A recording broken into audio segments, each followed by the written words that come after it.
My name is Valerie King Jackson, aka DJ VJ Motown Mama, and you're watching Hype 5.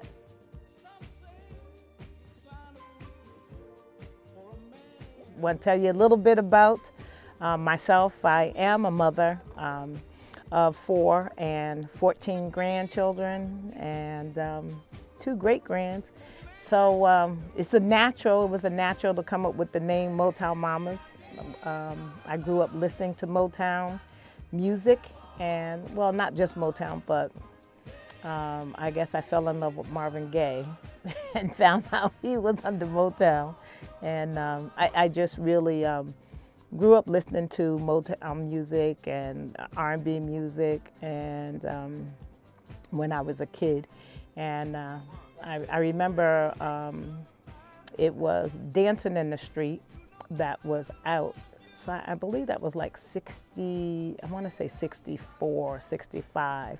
But whatever the year it was, I know that my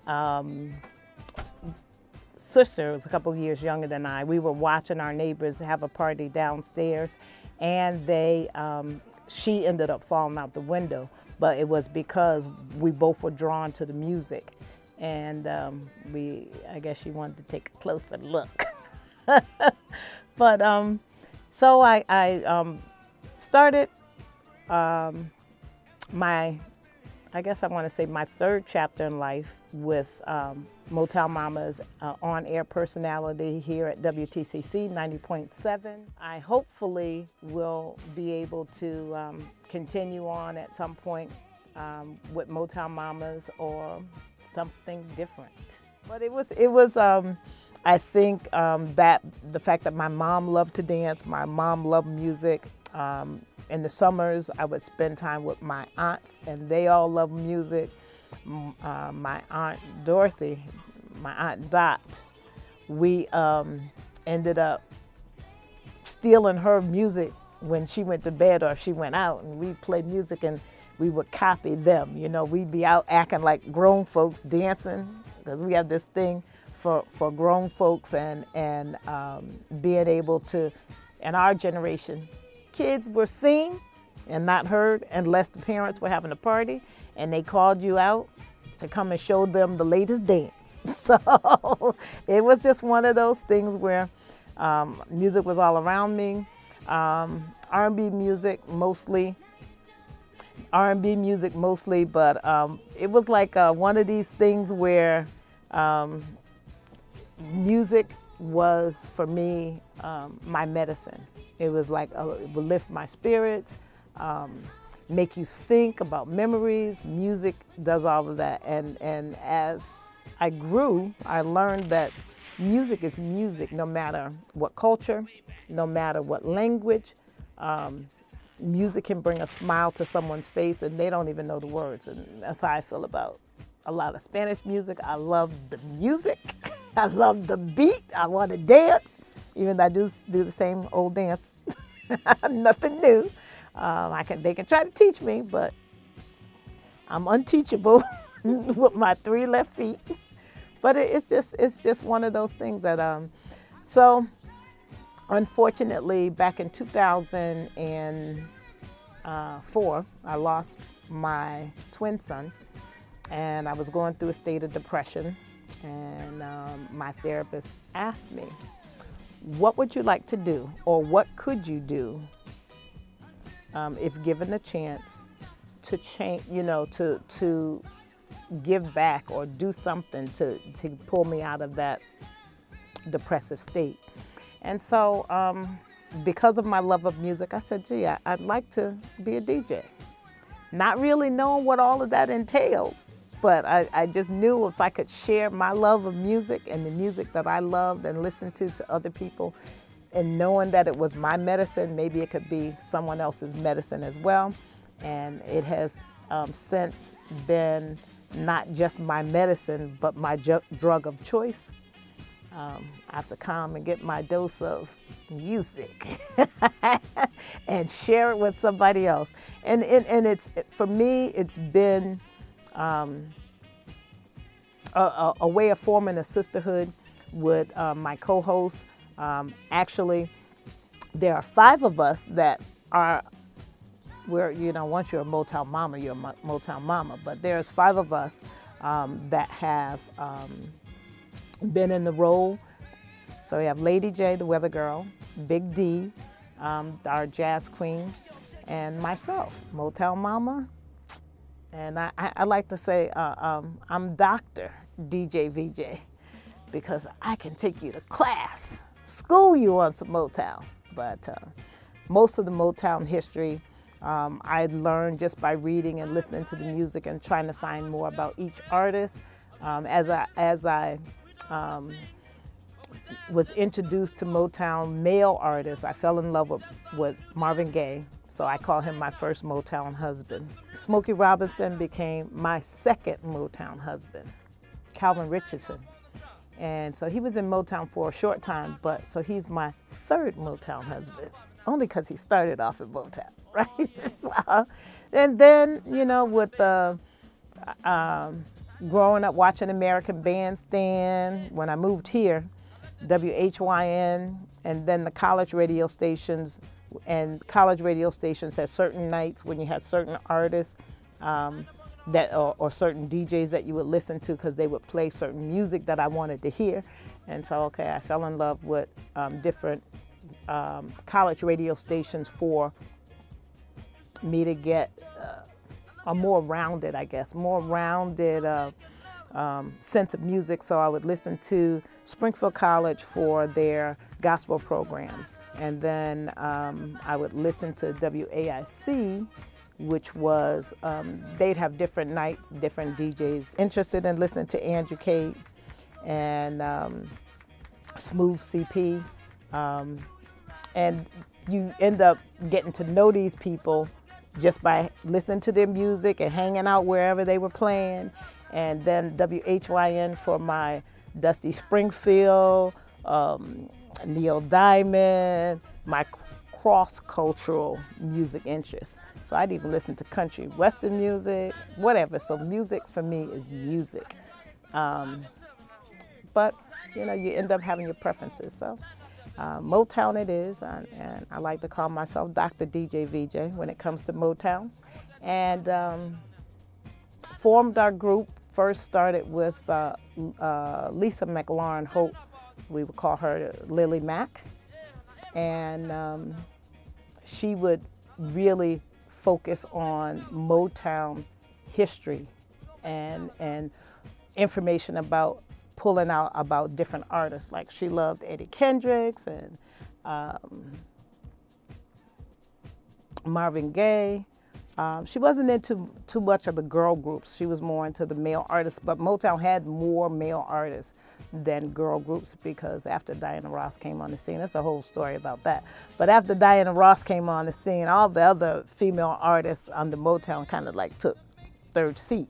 So, because it was Diana Ross, then the Supremes, then all the rest of the female artists. So it was just like one of those. So she would give that kind of history and trivia. And later on, we had T. Darling join the group for a bit, and then she got interested in some other interests in her life and left the group. And so now she comes back and she substitutes for us when we need fill-in and stuff like that. Because our shift, we started with a 1-hour shift from 6 to 7 in the morning every Thursday. And that killed me because there was never enough time to play all the music I wanted to play in an hour. So hence the reason why I kind of devote 6 to 7 for Motown, because that was my promise from Andrew Cade, who is now here at WTCC. So it was one of those things where, okay, well, I'll play Motown from 6 to 7 and throw in a little bit of gospel from 7 or 7:15 to 7:30. But we started off with 1 hour. We grew from 1 hour from now we're on from 12 a.m. waking you up in the morning. Grab your cup of coffee, grab your cup of tea, and then tune in with us. Because like I always say, they won't go along with it, but there's nothing better than waking up to the Motown Mamas. Keep your mind out the gutter. It truly has been a blessing for me. It's turned into, as I said, almost 11 years, and it has, we have listeners from all over the world with the internet. Even though we don't post live, Facebook Live, none of us post on Facebook Live, but we do post different things. I have a web page for the MowtownMama, as a Facebook page for the MowtownMamas. Being at the station as a station member also, in addition to doing your show, you also have to give back to the station. So for years I coordinated the children's events, the holiday party, Christmas party every year, and serve on the Radiothon, which is very, very important because without the money from Radiothon, there's no programs. And so my point is I need to get that word out, and I need to get more people understanding that we need their financial support to support the station so that I can have my avenue to give you what you want, the music. And so it's just one of those things that it's a never-ending story, but I wouldn't trade a minute of it. Unfortunately for me, it's becoming increasingly difficult for me to be on every week, so I try to do something different. My newest creation is I interview our on-air personalities, and I call it as a Facebook segment, Look Who's On WTCC, and I try to post something every Saturday. My dream, and this may take maybe another 5 years, but my dream is to really move MowtownMamas beyond these walls. I really want to learn how to do podcasting, and I'm told by another DJ that it's easy stuff. All I need to do is just do it, but at the same time, I need to be able to know that the commitment is going to be there. And again, if the radio station is not here, what are we going to do? I'm not going to say never, but I've only did live DJing for a couple parties. I'll do stuff from my own family, but and then we usually do the end of the summer thing that's at the Pace Center. Down on School Street, I guess it is, parent, whatever it is, whatever PACE stands for. Parent Engagement Center? Yeah, Parent Engagement Center, right. So we'll do that. And then in August, they have the Back to School event, and I love doing that because then it gives me a chance to see some of the students. As a retired teacher, it gives me a chance to see some of the students and the parents that I worked with over the years. Well, usually I do the women's history interviews just for the month of March, but because we've had so many interruptions weather-wise, when the college campus, because we're located on STC, Springfield Technical Community College, so when the college campus is closed, it is also closes the radio station for live bodies being in and out for safety reasons. So when we have the closures, then I have to try to make up the time. So I try to do it in March, and I try to do it the first week of April. However, timing-wise, I couldn't do it for the first week of April. So we're trying to squeeze it in, and for me this year, it's stretching into March and April. But we have so many phenomenal women. I believe their stories need to be told. And those, I've been trying to do like Administrative Professionals Day is coming up for the 25th of April. So I'm trying to do somebody that's in that field. This is Jazz Appreciation Month, so I'm doing jazz interviews with people that are in the jazz field, or doing things to promote the jazz music. And then I also have a couple makeups to do. So try to get everything in. I met this young lady who wrote a book, The Power of Being the Turtle Coming in Dead Last, and she did a triathlon. So her story is phenomenal, and you would think of somebody coming in last place in a race, or athletic event is not being something to celebrate until you hear her story. So if you're doing it for a good reason or for a good cause, as long as you make that finish line, you go for it. And so I'm going for it. We're doing March and April, and hey, if I need to, I'll do May too, because it's Mother's Day month. And June, I try to reserve for doing, well, the end of May, I try to interview somebody that's in the military, and June, usually the second week or the first week going into the second week of June before Father's Day, I try to do somebody, a father. Trying to see, I'm really trying to see how far this will go. My co-hosts, they are growing. One who went from only wanting to read the weather is now on air doing 2 shows a week. My music closet is extensive. I mean everything, even Native American music. I have Greek music, I have Caribbean music, I have clubhouse music, I have a lot of music because I love a lot of different genres of music. So that's it. I don't know, because every experience to me is an incredible experience. I think, as I said before, just being able to forge a friendship with my co-host has been a very incredible thing, because you find out when you get to find similarities. It's almost like in a marriage. You know, when you find similarities in your mate that you are gung-ho, you're right there, and then you have things where you're a little to the left or they're a little to the right, and you're not quite right there, but you still have that bond. And that's why I say it's kind of like a marriage, you know. So when they try to divorce me, they did, but I did. I keep coming back. I'm the stalker. You know, they tried to divorce me, and it was like, well, Big Dee would always say, will you do something to make me mad at you? You know, because when I retired, I moved away, but I didn't go away. So it's like, I'm still here, I'm back.